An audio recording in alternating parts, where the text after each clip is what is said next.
প্রিয় ভাই বোনেরা, আমাদের নবী করিম সাল্লাল্লাহু আলাইহি সাল্লাম, ওনার যে স্ত্রী ছিলেন বিবি খাদিজা, বিবি খাদিজাও ছিলেন একজন কর্মমুখী মহিলা।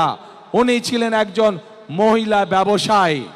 আজকে যেই দলটি, যাদের নেতা আজ বাংলাদেশের নারীদেরকে একটি খারাপ কিছুর সাথে তুলনা করেছে, তারা বলে তারা ইসলাম কায়েম করবে, কিন্তু নবী করিম সাল্লাল্লাহু আলাইহি সাল্লামের স্ত্রী পর্যন্ত, উনিও পর্যন্ত একজন ব্যবসায়ী ছিলেন।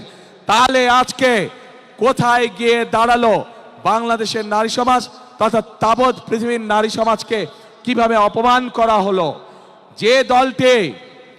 যে দলটি নির্বাচনের আগে দেশের অর্ধেক জনগোষ্ঠীকে ঘরের মধ্যে বন্দী করতে চায়, যে দলটি নির্বাচনের আগে দেশের অর্ধেক জনগোষ্ঠীকে অসম্মানজনকভাবে কথা বলে, তাহলে আপনাদের কাছে আমার প্রশ্ন, আজকে নির্বাচনে যদি তারা কোনোভাবে সুযোগ পায়, নির্বাচন পরবর্তী সময়, তাহলে তাদের আচরণ কি হতে পারে?